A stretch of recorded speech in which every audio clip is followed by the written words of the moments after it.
Hello, and welcome to the Sleep Science Podcast. I'm Penny Lewis, a neuroscientist specializing in sleep and memory, and the presenter of this show.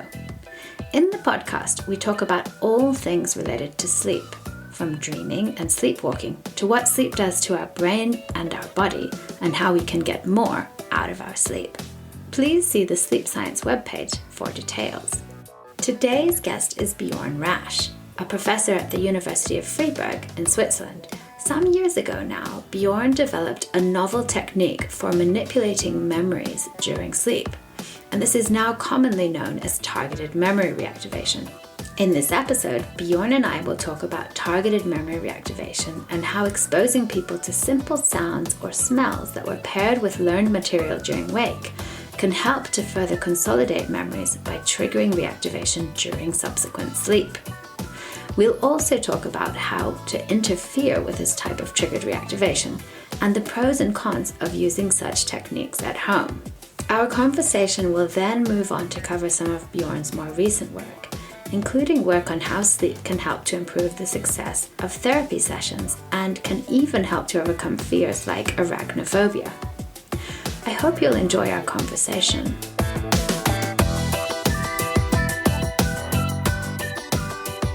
So welcome to the Sleep Science Podcast. Thank you. I should start anyway by saying that Björn Rasch is a really central figure in the study of sleep and memory. You developed the technique of targeted memory reactivation, which is a method for triggering memory reactivation on demand during sleep, which influences consolidation. But since then, you've moved on to do lots of other interesting things with sleep, some of them related to memory and some of them more broadly related to sleep. And I hope we're going to have time to talk about, a range of these things. So thank you so much for being here. Perfect. Looking forward to it. So maybe, I know, or I suspect, Björn, that you have talked so much about targeted memory reactivation already in your life that you are completely bored with this topic. But I still have to ask you, could you tell us a bit about the seminal work that you did on that? Sure. So, when actually this was really my one of the first studies I did when I started my PhD, basically. So it has been a central study since then in my academic life. That's true. And so what we started up with is that it was known at that time that reactivation existed somehow during sleep, and we wanted to know, do they do anything? So are they functional? Do they have a role, or are they just there? So that means it could also be that so these rats where you find the reactivations, that they basically run around in their maze. And because they ran so many times in their maze, all this activation in the hippocampus is still there when they sleep. So it's just not related to any memory processes or has no functional significance basically for memory. And that's why we thought, okay, somehow we need to manipulate this activity and then to test whether this manipulation leads to some memory differences. And that's how we came up with this idea that somehow we need to increase the amount of reactivation during sleep. And then we thought, okay, how can we do this? How can you somehow increase memory reactivation during sleep? And then this idea of using odors or scent to increase memory, because we knew memory and scent are closely related. And we know that when you smell something that you're familiar with, that reminds you of something that is associated with the scent. And the advantage is that scent doesn't disturb your sleep. It's really incredible what you can present during sleep without waking up a subject. So it can smell very bad and they don't run away, which they would do during waking when they smell this. So it doesn't really disturb, at least when you use the right smells. And that's how the study was designed. So people learned something while they smelled a rose odor, and then we presented this rose odor during slow wave sleep. And the idea was that this odor will reactivate the learning material that was previously paired with the rose odor. That, if it's functional, should lead to some memory increases. And that's what it did. So it actually increased memory retrieval after sleep. And with some additional controls groups, we could then conclude that yes, if we reactivate memories during sleep, that has consequences for retrieval performance, which for us at that time meant yes, reactivations during sleep have a function for memory. Probably worth adding that the task here was, I would call it memory. Some people call it suitcase, where you have cards, playing cards, and they are flipped upside down in an array. And you have to flip one over and then remember where the pair is.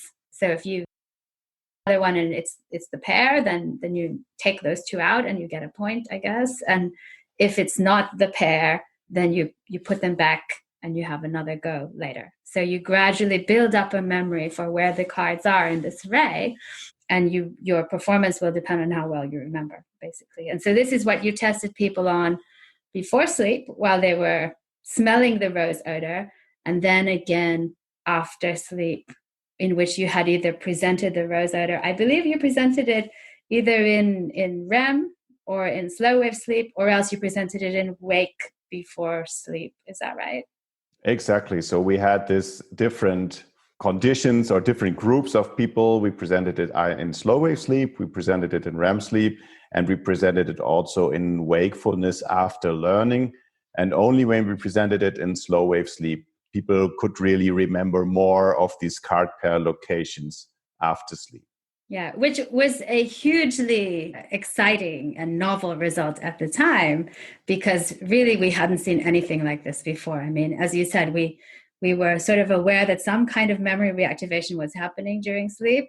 People had hypothesized that this might be important for memory consolidation. We knew that memories did consolidate across sleep, but we had really no idea that we could intentionally bias and control and harness that reactivation in order to selectively strengthen the memories that we were interested in. So I mean, it had a huge impact. And I think, I mean, it's also worth maybe describing the work that you did with MRI to back it up, to support the idea that you were in fact triggering a reactivation.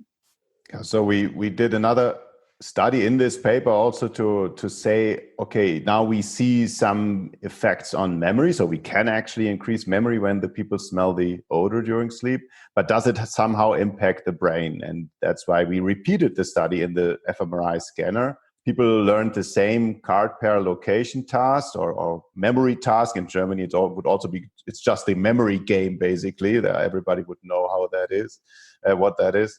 And so they actually played it, smelled the odor at the same time, and then they lay down in the fMRI scanner. They were allowed to sleep, and some people actually fall asleep. Actually, most of the people fell asleep.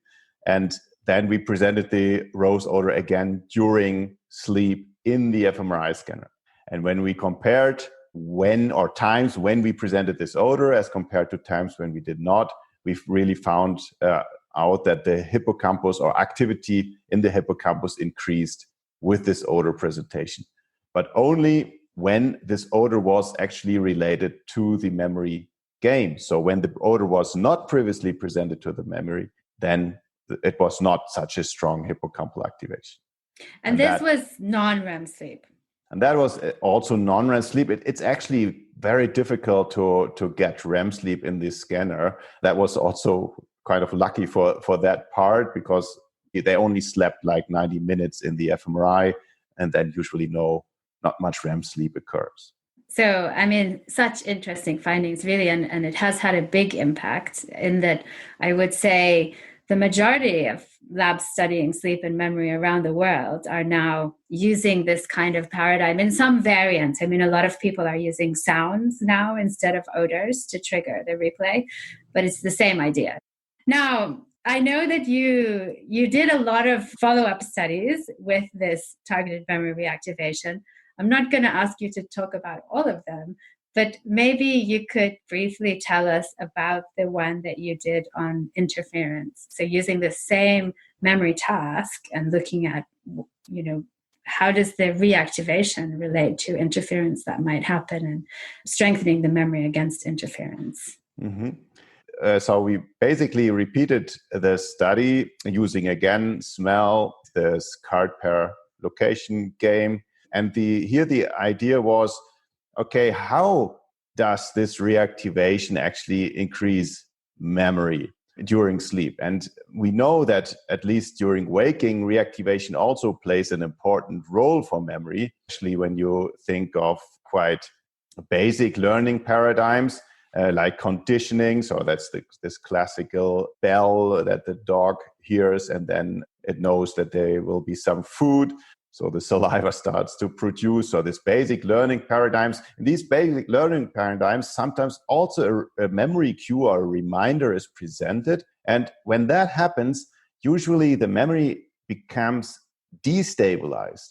So basically, this is the whole idea of that consolidation, or so stabilization of memories, or maybe one step back. So how does memory actually get stabilized? So the idea is in the initial phase, when we encode a memory, it's initially fragile and it still needs to be consolidated in the brain. And before the original standard hypothesis that, okay, it gets stabilized and then after a while it's stable. But nowadays we know that's not true. Basically, there are different phases of consolidation. So you learn a memory, you learn something new, then it's fragile, it gets consolidated, you retrieve it, or you reactivate it, and then it gets destabilized again, and it needs another round of consolidation, which is now called reconsolidation. And then you have kind of different rounds over the lifetime of a memory. So we thought maybe that's actually the same mechanism in sleep. So basically what we do is we kind of reactivate or offline retrieve the memory during sleep. It gets actually shortly or temporarily destabilized. And because there's no interference during sleep, this new round of reconsolidation enhances, again, the stability of this memory, and that leads to the better retrieval after sleep. So maybe during sleep, you have kind of internal rounds of reconsolidation and reactivation. So that was the idea of the study. And so then we thought, okay, if that is true, then if we reactivate some memories in sleep and we immediately wake people up afterwards, then they should actually have a lot of interference because they wake up. And then actually this reactivation should lead to a decrement, so impairment of memory. And that's how we designed the study. So they learned again these locations, they smelled the rose scent, they slept, they came into slow wave sleep, we presented the smell, and then we all woke them up. And then we additionally let them learn other tasks, or basically another version of the memory game, so that this interference is really strong. So they really have to hold up this original memory. And we thought this might then lead to impairments, but actually it did not. It actually, again, increased or further increased the memory in spite of the interference we put after waking people up. So that for us meant, okay, we were basically wrong with this hypothesis. So it does not seem, or at least how we tested it, there was no support that this reactivation during sleep leads to a temporary destabilization of memory. It seems that it's immediately, or at least in a range of minutes, it's stabilizing the memory further. And that was actually also for us very important finding, because it seems that there's this different process going on during sleep that leads to the stabilization or maybe even integration of memories by this process of reactivation. Yeah, so it didn't make it labile in such a way that the interference would be worse. Instead, it stabilized it such that the interference had less of an impact, right? Yeah, so exactly. And possibly this is because the reactivation was happening in sleep, the state of sleep itself. And if you had done that in wake, it might have made it more labile, I guess. Exactly. That and there are studies like this that actually when you do it during wake, you can make it more labile and more susceptible to future interference. Can you speculate about what it is in sleep? I mean, why is it that the reactivation in sleep has this kind of stabilizing influence? I think the general idea that there's a different environment or state than during waking, for me, is still quite appealing. So that actually, for me, although this or in spite of this result, I have to say that I still like this idea that the general process of reactivation, so just a memory being reactivated, that this process is still probably the same during waking and sleep. Because for me, the memory is I mean, I imagine that is kind of, or a lot of people imagine that it's kind of an associative network. And if you trigger something, you will reactivate some nodes, some concepts in this network. And I think that's what we do with targeted memory reactivation. We give a cue, and that just reactivates some concepts or whatever that is related to the cue. And I think that happens also during waking. But then the consequence of a memory being reactivated is very different. So again, I think there are hypotheses that the general dialogue between different brain areas is different during especially slow wave sleep, maybe more also the direction of information flow is easier from hippocampal areas to neocortical areas in the sleep state. And so that also together with other mechanisms that these reactivation has different consequences, like stabilizing or integrating new memories in long-term stores, basically, which is probably not the case or not immediately the case when you do that during waking, because you have so many other information activated also coming from the outside worlds that are processed at the same time, which probably leads to a complete different consequence when you reactivate a memory, because you kind of test this reactivated memory against the environment, right? So it's reactivated and you kind of want to know whether it's still adaptive or not, which is a very important process to also change your memory during waking. You just don't want to reactivate something and then just immediately stabilize it during waking. That's not your goal. You want to see whether it's adaptive, and then you can re-encode it. But if it's not adaptive and doesn't fit to your current needs or the current environment, it's changed. And I think that, for me, still, this is the process that is missing basically in sleep, which kind of leads to the immediate integration or stabilization. So, I mean, this may be a bit tangential, but I can't resist. So I was just discussing yesterday with a couple of my students about this, the fact that sleep seems to do both kind of pattern separation and generalization at the same time. And it's almost as though you need to pattern separate individual memories in order to know how to generalize. And then the generalization process probably does involve pruning. So it involves getting rid of some of the noise, getting rid of some of the things that you don't want, that are not important. But before you can know which things to get rid of, you have to have a strong representation of all the things to begin with. And so I think it's a really interesting question that hasn't really been explored too much yet, about how are both processes happening and how do they coexist within sleep. Yeah, I think that comes to the general question. I think that you also and also others have already looked at. So is this process during sleep, is that somehow, let's say, intelligent, or is it somehow actively doing something that is important and leaving other things out that are not important? Or is it kind of general process that just happens because the basically the conditions are good? So the selection processes, what is important and what's not important, are basically done during wakefulness. I think, and that comes to this point. So is it just separating or also generalizing everything that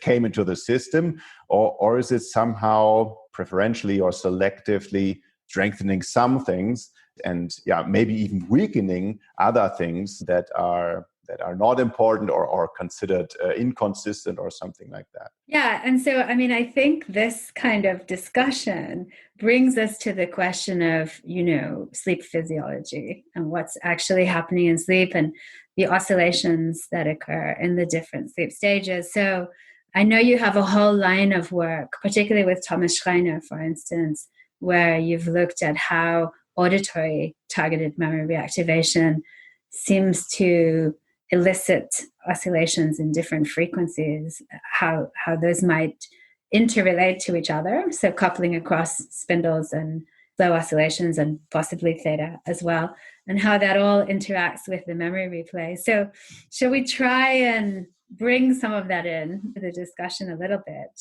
Maybe you could start by telling us about some of those studies, and then we can think about what they mean and why they're important. So basically what we saw already with scent, interestingly, I think we started to look at it at the oscillation part also with the odor or scent. In general, what we can say is, of course, that we know that oscillatory patterns like slow oscillations and sleep spindles, that they are somehow involved or important for memory processes occurring during sleep.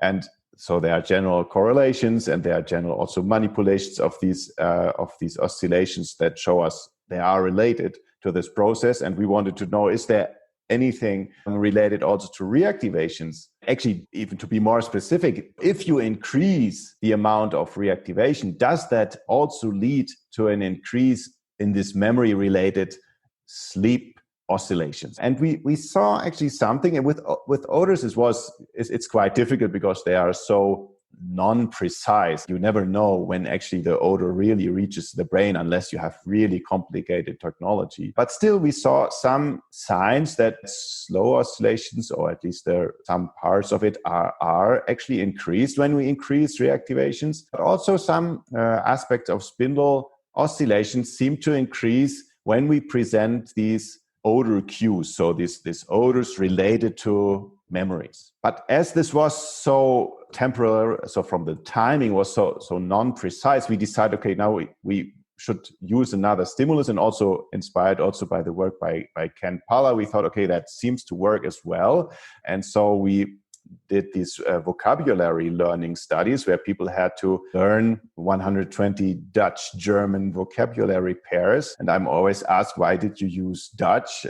Actually, the reason is also because of this aim to see the neural correlates of this process, because what we wanted is that we have a lot of stimuli, so that we have a lot of word pairs, so that we have during sleep a lot of trials that we can analyze. And why then Dutch? Because Dutch is very close to German, so it's not so difficult to learn these Dutch words. Because if you learn Chinese, I mean, if they don't know Chinese, they hardly can learn 10 pairs, because it's so difficult to learn these new pairs, and then you just don't have any trials to analyze during sleep. So that's why we chose Dutch. And it was true. So they learned in like 2 or 3 rounds, they learned roughly 60 of these 120 word pairs. And that was exactly what we wanted. And so the second advantage of these pairs was that we have a direct comparison between activated words that are later remembered. So what we do during sleep is we basically present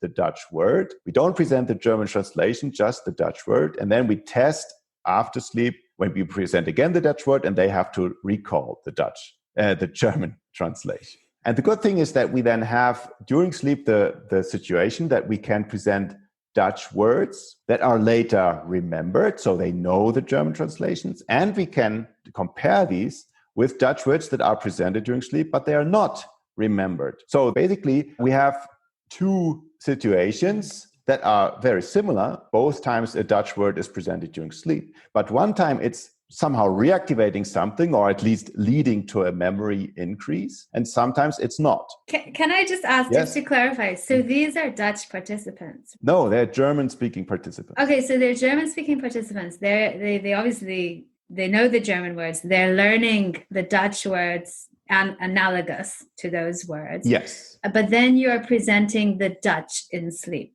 So you're presenting the word that they have learned in sleep. And yes. And so that's reinstating the memory of that word and so probably the pair. Exactly. So it's a real classical, so it's like you would want to learn a foreign language. But that's a good point. We present the unknown word during sleep that they just have or have not associated with something they know. And then for some of these words, that leads to an an associative memory, and they know the translation, and for some it does not. And when we then compare the oscillatory activity related to the Dutch word that is later correctly remembered as compared to the Dutch word that is later not correctly remembered. Again, the good thing is the situation is very similar, so the general responses to words during sleep, they are basically controlled. But still, we see a nice increase in spindle activity related to the success in reactivation, how I would call it. And that was for us very interesting. We saw an increase in theta activity related to the successful reactivation. And that for us was very interesting because theta activity is in general related to successful retrieval, also successful encoding sometimes. So in general, it is a neural signature basically of some successful encoded or successfully stored and retrieved memory. And this signature seems to also show up when we do a successful memory reactivation during sleep, which we interpret in a way that this theta increase could be an indicator of successful reactivation. So if this cue that you present during sleep is associated to a memory and can or does reactivate something, then we should expect some theta activation. And that's also what we see in several studies. And you said you see both the theta and the spindles. Exactly. And then the theta activation in itself does not really mean that there's a stabilization going on. And that comes back to what I said earlier. So basically, a cue can basically reactivate something, and it does not necessarily mean that it leads to a better memory later. And the idea would be only if it's followed by some spindle processes, or maybe spindle associated with ripples and other processes that we could not really capture because we had only human EEG, that they are basically necessary to then also stabilize and consolidate these memories during sleep. So that is basically our working model. So these days, people are very interested in the coupling between spindles and slow oscillations. But back at the time that you did that work, I think people hadn't really started to think about it too much. So my memory is you didn't look at coupling, but I wonder if you have thoughts about if you did look, what would you expect? That's a good question. So in my mind, we basically somehow induce coupling in a sense that's when you present something during sleep, a tone or some auditory stimulus, you basically induce a lot of times some slow oscillation or K-complex or how you want to call it. And then if it's followed by a spindle, in my mind, it would actually lead to a numerical increase in coupling, basically. So I actually suspect that the process is probably similar, but in our study, we kind of induced it by presenting the word.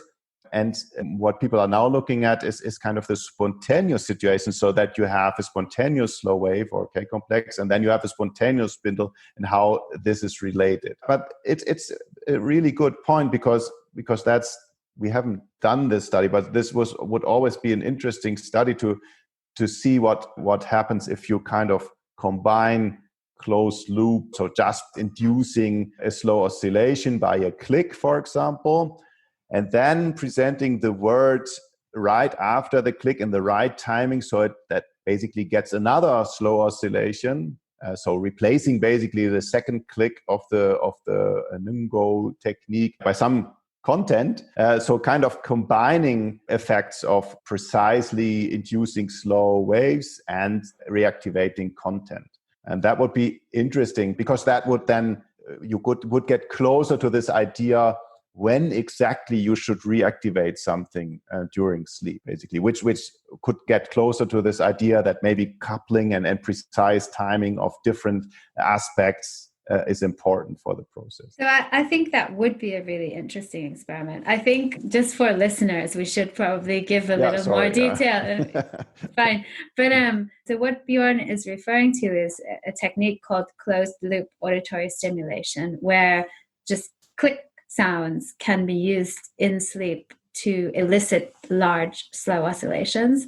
And because the spindles that are associated with memory consolidation tend to be coupled to the up phases of those oscillations. If you induce slow oscillations, you tend to induce these spindles as well.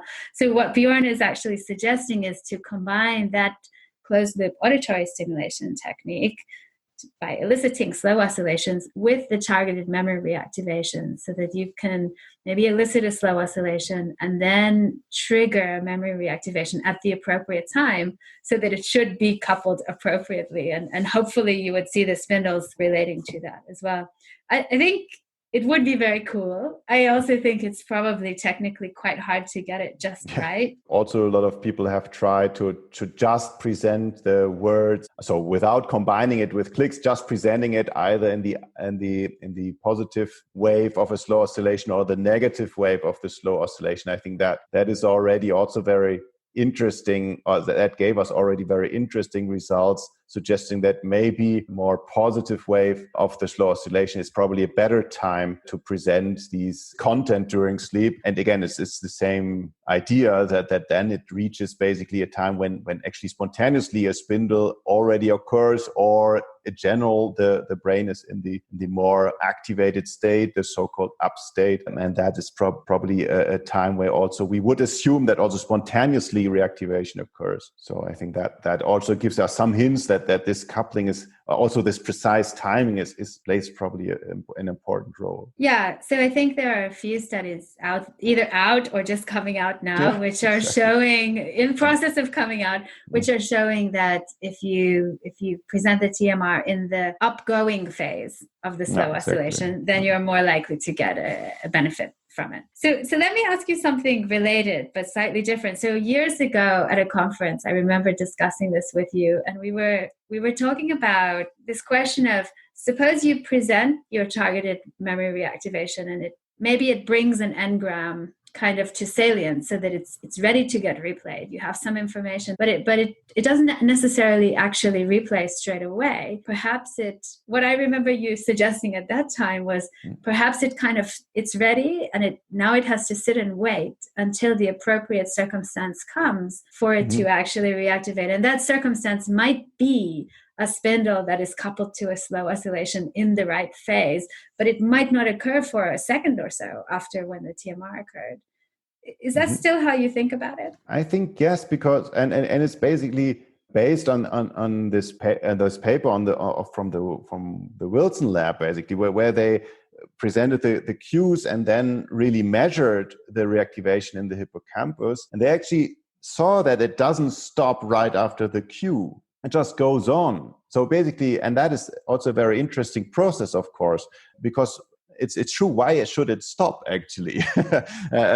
You basically cue the memory, you present a cue, and then there's the process is basically turned on, you could think, and then it just goes on. And so then, as you say, it can wait for the appropriate time to be used in this sleep consolidation process. And that's also a little bit why we thought it could also take some time for these processes to be completed during sleep and to really lead to some advantages on memory. And that's why when we did this study also together with Thomas, where we presented basically a second word shortly after the first cue, because I think it comes back to this discussion, why do we only present the Dutch word during sleep and not also just the thing that you should learn or associate with this, so the German translation?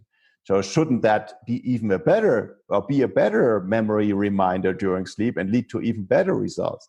But interestingly, at least in our studies, it did not. So if we present the Dutch word and the German translation during sleep, it did not really further increase the memories. And we tried around with this because we didn't really understand how that worked. And we found out if we present something shortly or so, some milliseconds after the memory cue, it messes up the whole advantage of targeted memory reactivation. And that only if we present it like 1.5 seconds later, then at least it did not impair the TMR advantage. So somehow it needs some time to complete, and maybe it even stays on longer if you don't disturb the system. That we cannot say from our data. That is more what the rat data suggests.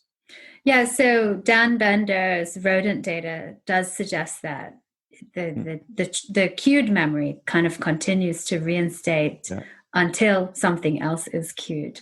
So whether that is also true in humans, it's, we don't know, but it could be, basically. So with respect to that study with Thomas that you mentioned, where you play another sound soon after the cue and it disrupts things, I'm just curious, just speculating, imagine if you did have a spindle within that short interval.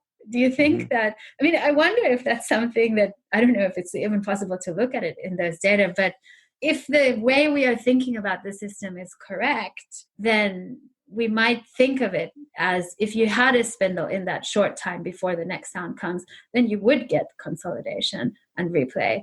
But if you don't, and actually it's very unlikely that you would have it within such a short interval, then you just lose out, and the whole queuing is wasted for this particular trial. Yeah, that's an interesting idea. I think we presented it probably so short that it's unlikely, basically, that you could even call it a spindle. But I think also this work from Anthony. Yeah. So basically, where they played around with the timing and the spindles of the target memory creation, I think that is very elegant. So that there's maybe some kind of so they suggest that there's this kind of refractory period where basically you so for the spindles in general, they occur in some time periods, and they are more likely or less likely to occur. And so you basically, based on this spindle timing, you basically have optimal windows for TMR to reactivate and increase memory. So I think this is a very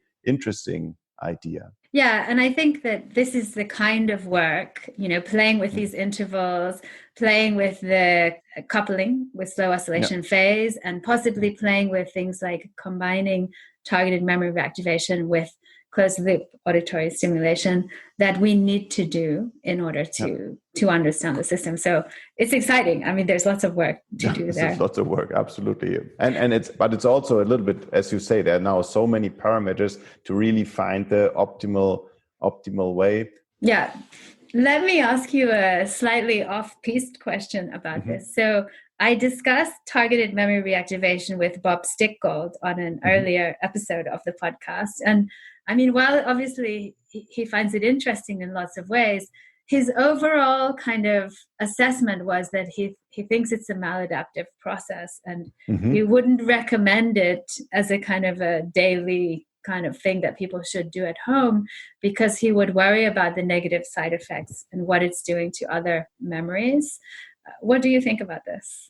I think this is a relevant concern, and I think we have to also see where this field came from. It really came from understanding a theoretical question, and I think that is also what most studies want to do. And I think for this aim, it's a very good tool. It's a very, very good experimental tool to find out something about memory processes in the sleep state.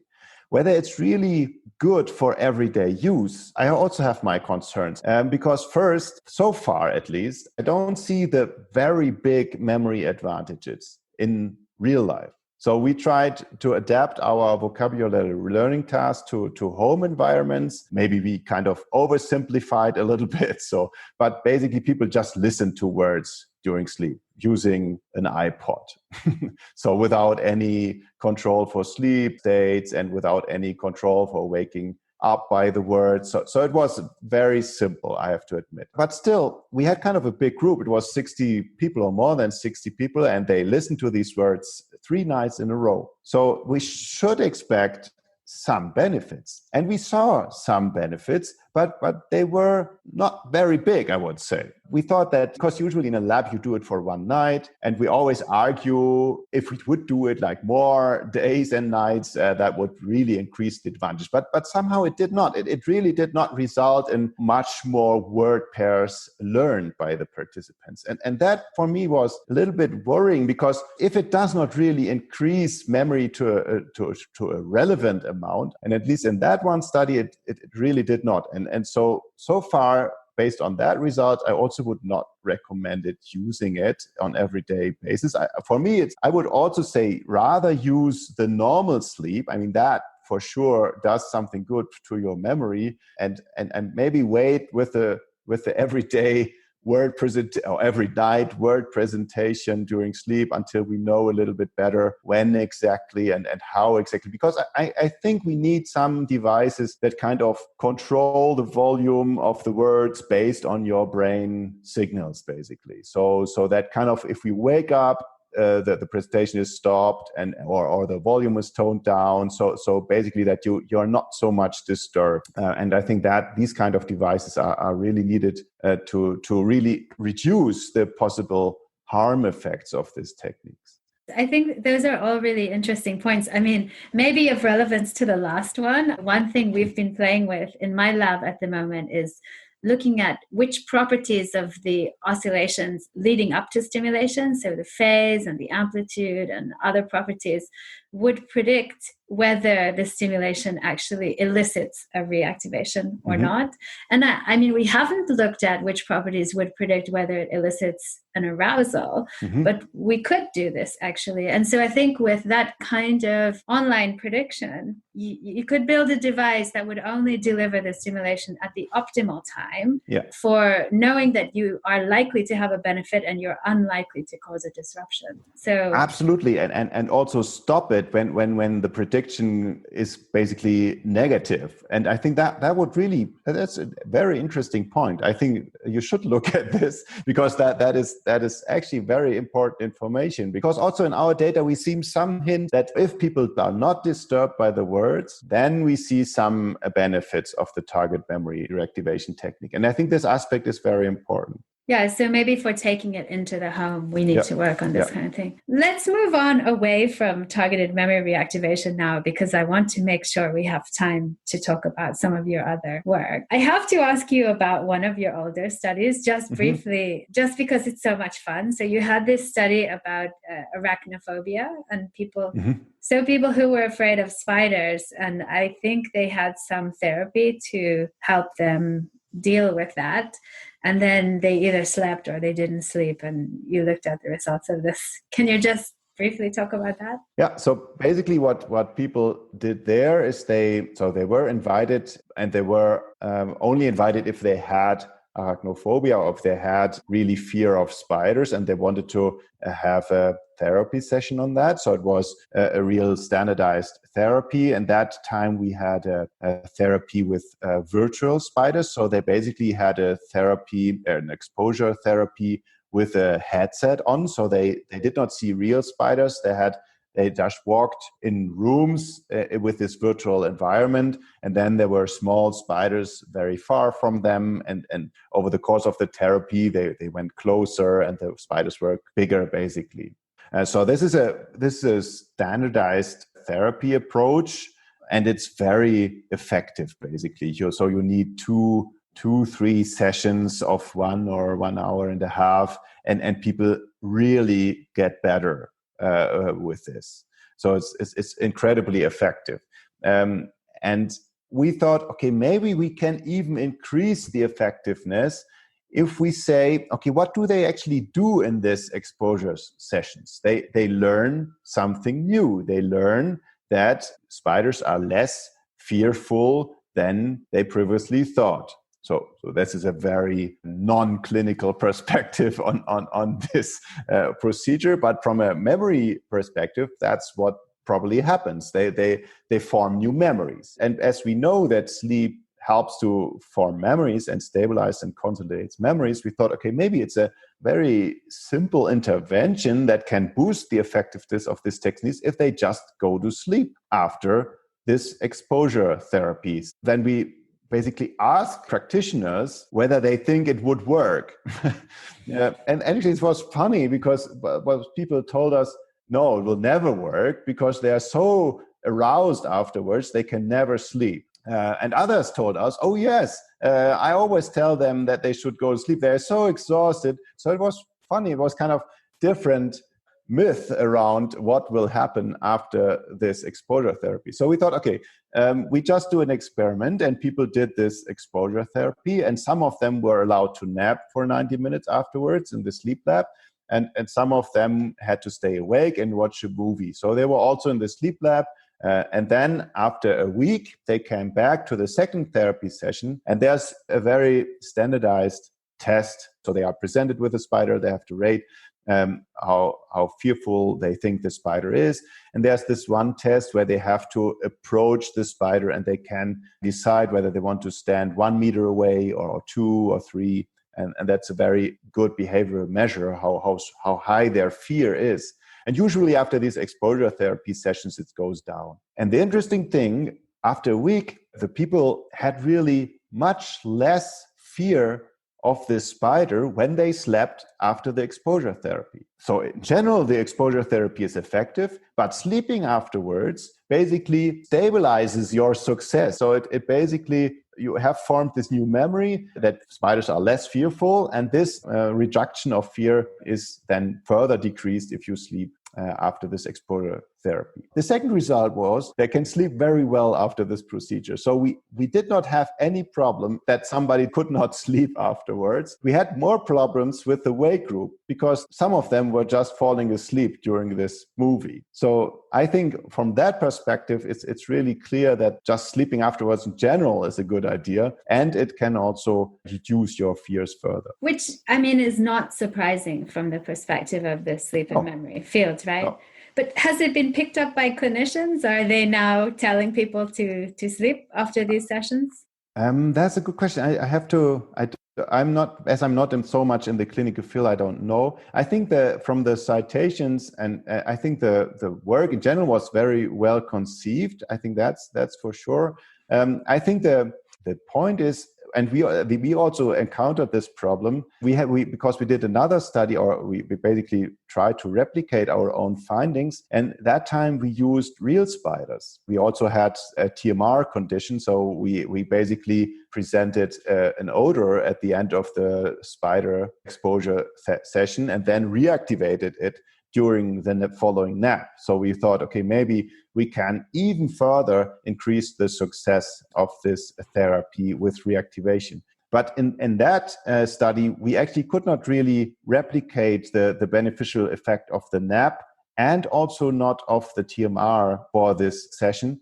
And I mean, maybe we just couldn't replicate, but maybe I think what we saw at least is that the reduction in fear after this real spider session was much bigger than after the virtual spider session. So it could be that using real spiders in exposure therapy is so effective that basically there's not much room for improvement, or at least not how we did it, to further increase the success. So probably we were a little bit lucky to use a virtual exposure session in the first study.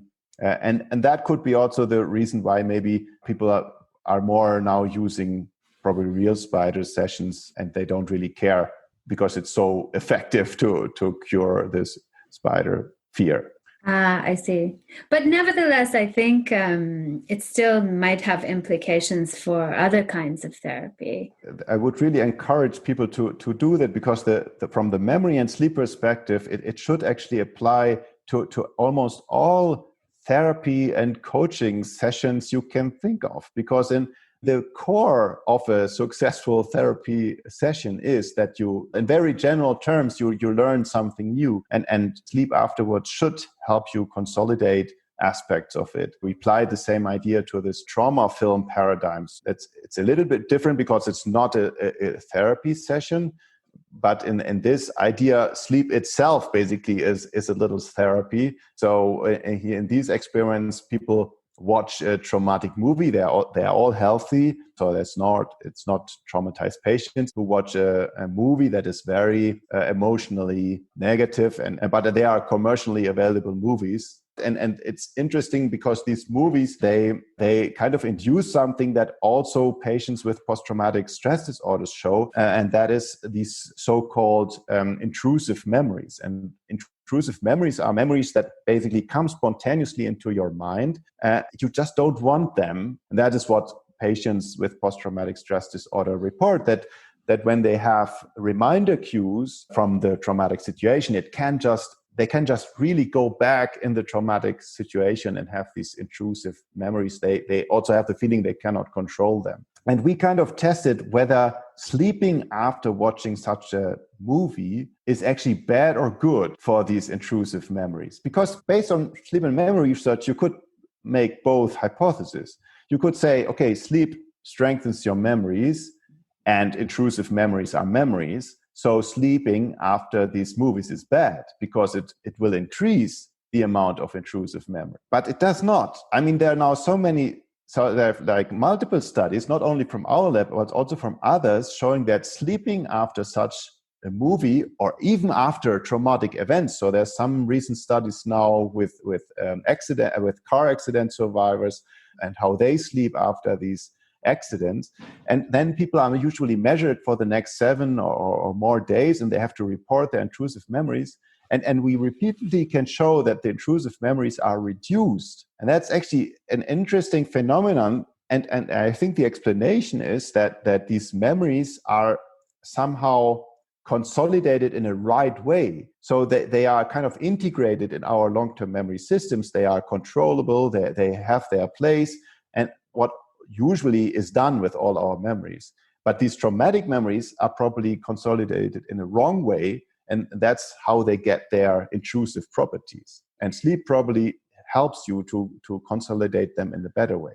And did you find correlations with REM or any other phase of sleep? Anything specific about sleep? That's a good question. Hopefully, I don't mix it up. We usually have some correlations with N1 sleep. So the more N1 sleeps you have, the more intrusive memories you have, which might be an indicator of more shallow sleep and basically less consolidating processes. We have some hints of course, the other way around then also gets a little bit in the same direction. So if you have more N2 and deep sleep, you have less of these memories. With REM sleep, you always ask me that. I don't have it. I don't know it so well usually. So the reason I ask that, just for anyone listening, is because there are various ideas around about how REM sleep might be important for reducing emotional responses to learned information. And so I would say there are ideas, there are hypotheses, but there is not really a lot of evidence. And so I am always looking out for new pieces of evidence that might exist. But it sounds like this is, I think if you had a strong REM correlation, you would remember it. So no, it was definitely not strong. I mean, it was also not strong with slow wave sleep, but this is also always the problem with naps.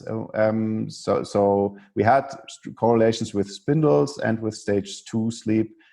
So that more spindles and more stage 2 is less intrusive memories, and more N1 means more.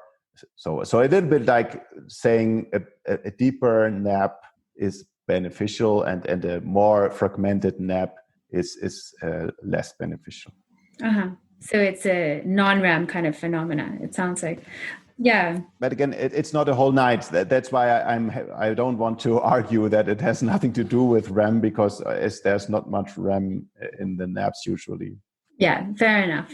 Well, I think all this kind of work is really valuable. I mean, I think it's really great that you, as much as I love the targeted memory reactivation work, and I'm fascinated by the system and trying to understand what is happening to memories, I also think it's really important that we look at applications and we think about what sleep can actually be used for more pragmatically, how we can manipulate our sleeping. So, well, I think, honestly, Björn, I could keep asking you questions and we could talk for hours, and I find it all so fascinating and so exciting. But I'd like to ask you just one final thing, which is really, what should I have asked you?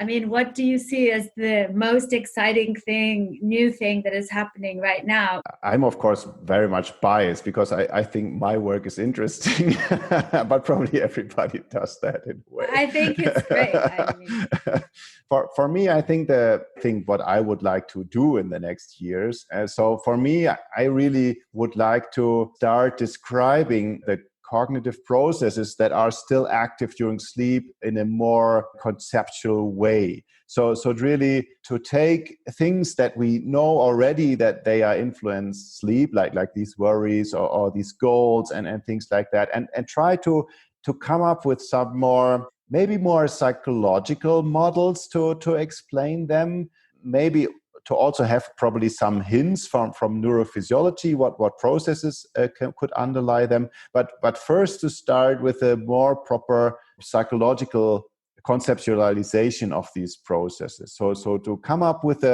what I'm thinking of is more like, I don't know if you are familiar with these appraisal theories of how emotions occur. So it's basically, these are theories that are explaining how different emotions are elicited, basically. And they propose different so-called appraisal steps, where you, for example, say, okay, is this situation relevant for me? Can I cope with it or not? It's also related to stress models and things like that. So, and they're quite widely used in emotional psychology literature. And they basically explain via these appraisal steps how you then come up with an emotion. And I think kind of similar ideas apply to sleep. So I think we have kind of different evaluation steps before we go to sleep. So for example, is this a good environment to sleep? Have I done my work? Are there still things that I need to do? Do I have tasks to do? So like kind of very basic, probably very old processes also. So is this a safe environment? Is there a tiger running around, basically? So very adaptive processes that are automatically triggered also when you sleep in a new environment, for example. So this is, I don't know, I haven't survived my sleep here, so I have to sleep less deep. So these kind of things that is hard for us to control, and that they actually have a big impact on how we sleep. And that probably explains also why we have these sleep disturbances in some occasions and things like that. And that might explain, it's related to this idea what cognitive processes are still ongoing during sleep, and what I think what is for me also a fascinating aspect is this idea of having kind of what you suggested, maybe a little bit kind of a night watch system. So that's something that is taking care of us, that if something dangerous approaches us during sleep, that we wake up, for example.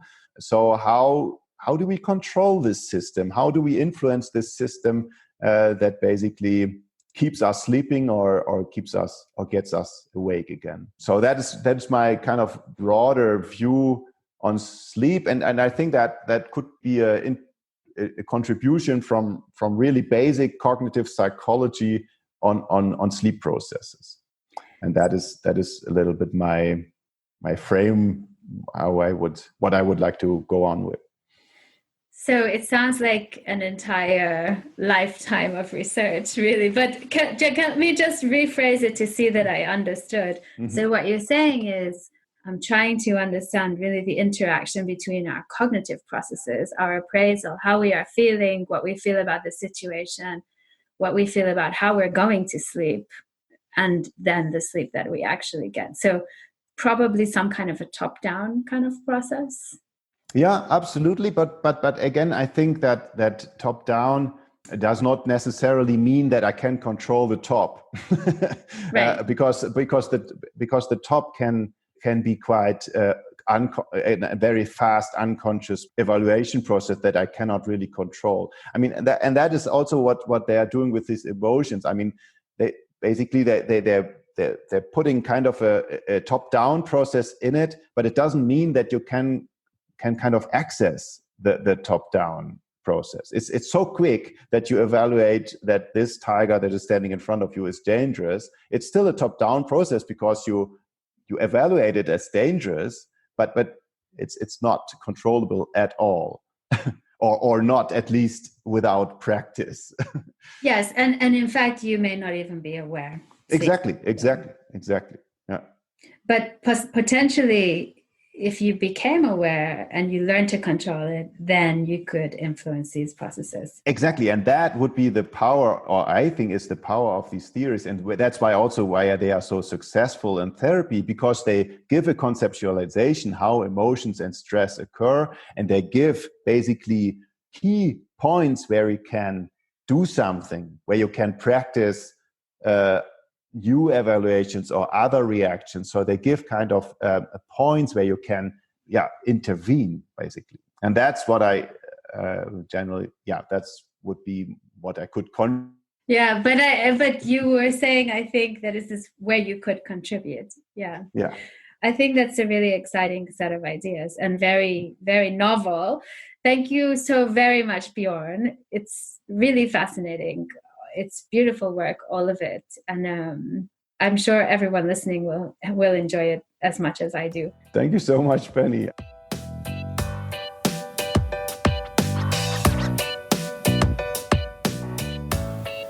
You've been listening to the Sleep Science Podcast with me, Penny Lewis. My guest today was Professor Björn Rasch from the University of Freiburg, Switzerland. And our producer was Sophie Smith. If you've enjoyed the show, please consider subscribing to the podcast or liking us on Twitter. We're planning a Q&A session for the last episode of this series. So if you have questions about this episode, any other episode, or anything sleep related, please send them to us on Twitter at Sleep Science Podcast Q&A. Thanks for listening, and until next time, sleep well.